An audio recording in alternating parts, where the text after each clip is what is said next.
Hola a todos, ¿cómo están?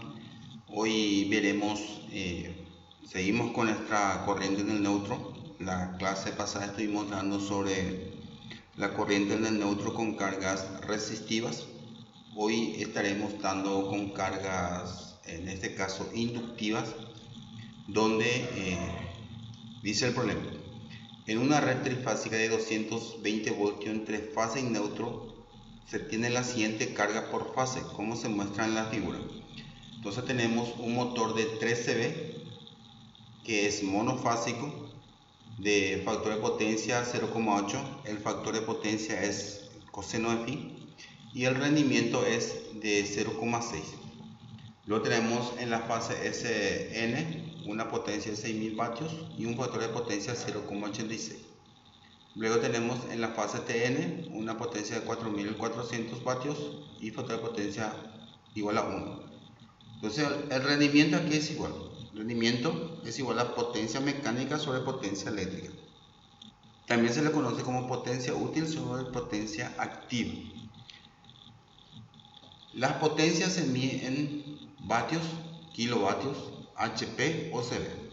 De modo de recordación, un kilowatt es igual a 1000 watts, un HP es igual a 746 vatios y un CV es igual a 735,3987 vatios. Normalmente usamos ya un CV como 736. Entonces estaremos usando 736 para no estar manejándonos con decimales. ¿Qué nos pide el problema? Dice hallar la intensidad de corriente en el neutro cuando funcionan las cargas, cuando las tres cargas están funcionando. Y la intensidad en el neutro cuando falla la fase T. Y graficamos la IN. Entonces tenemos el desarrollo en donde tenemos la corriente N en la fase R es hallar la corriente en un motor monofásico con rendimiento, entonces potencia mecánica, porque lo que indica la placa del motor conocemos como potencia útil o potencia mecánica. Entonces potencia mecánica por 736, eso que estoy diciendo que un CV es igual a 735,39. Entonces redondeamos a 736. Dividido la tensión por el coseno de phi, que es el factor de potencia, por el rendimiento. Esto reemplazamos por sus valores y nos sale 20,91 amperes. Ángulo de menos 36,869. Esto ustedes hacen cómo sale el ángulo.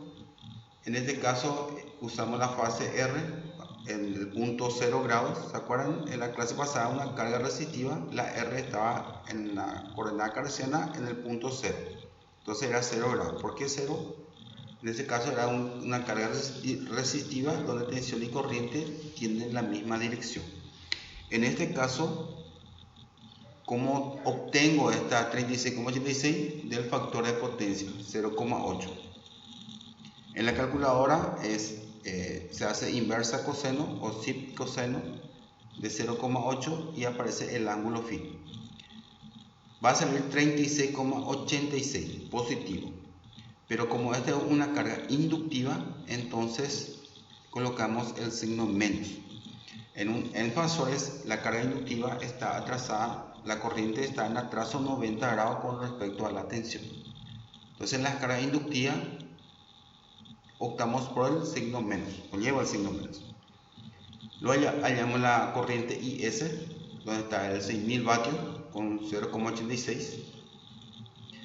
Al hacer la división sale 31,49 con un ángulo de menos 150. Este punto, este factor de potencia sale 30 grados su coseno y la tensión, la corriente S la tensión S está en 120 grados desfasado. Entonces más el coseno que es 30 grados, que es menos 30 en una carga inductiva, entonces al 120 se le agrega el 30 y se convierte en menos 150. Eso estaremos mostrando en la gráfica. Y la corriente TN es, en el caso, una carga resistiva donde sale 20 amperes con un ángulo de 120 grados. Bien, esto es lo que estuvimos hallando. Esto a su vez debemos pasar a esta corriente. En su calculadora hacen en forma rectangular y también podemos hacer el coseno del ángulo multiplicado por la corriente y la parte imaginaria, el seno del ángulo multiplicado por la corriente, así como explicamos el método anterior. Bien, entonces esto pasando sale 16,152 menos J 12, entonces cada uno de ellos tiene ya el valor establecido. Entonces hacemos la suma en la parte real y la suma en la parte imaginaria y sale menos 21,118 menos J 10,5382. Esto volvemos a pasar a la parte polar, que es con el polo, o haciendo en forma de Pitágoras, y sale la corriente en el neutro es 23,6 amperes, ángulo de menos 153,48.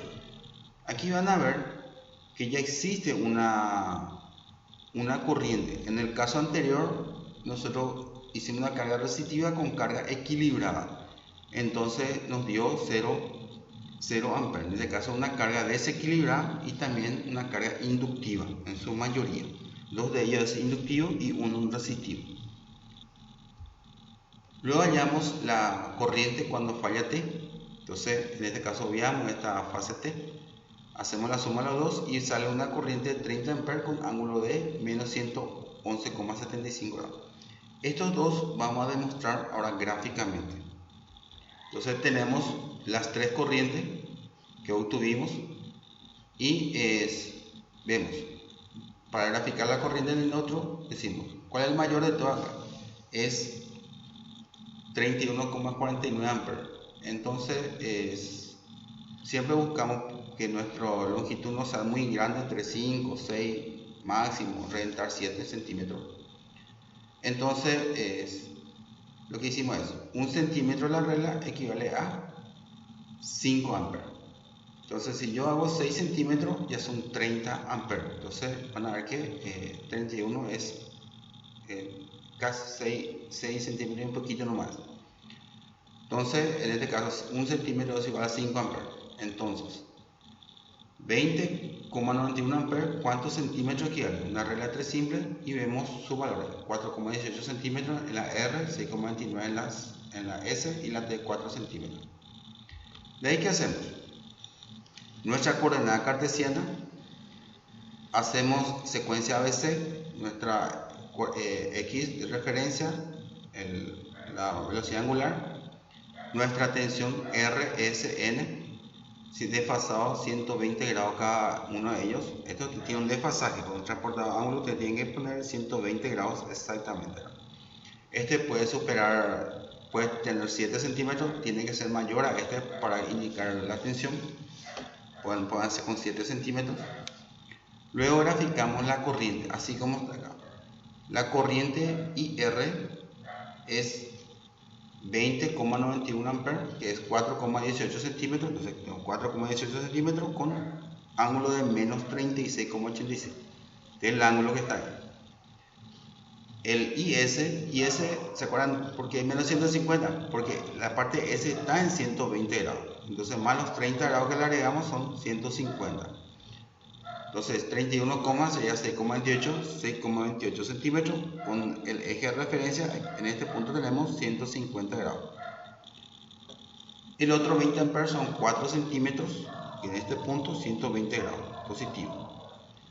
¿Qué debemos hacer? Hacemos la suma en paralelogramo primeramente de IR más IS. Entonces la longitud de IS tiene que estar en este punto aquí y la R el otro trayecto, y la unión sería la resultante. Entonces tenemos primeramente la longitud de la IS, luego de la IR. Entonces este es el punto resultante y esta resultante es la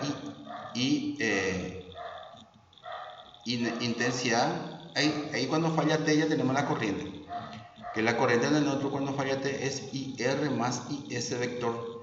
Entonces esta longitud que tiene acá, al multiplicar por 5 sale la corriente.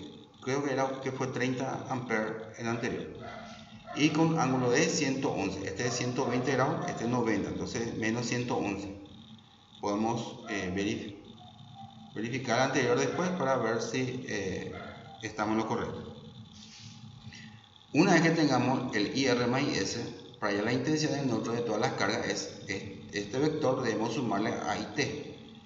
Entonces esta longitud debe tener el trayecto de IT y este IT debe ser el trayecto de este punto. Entonces graficamos.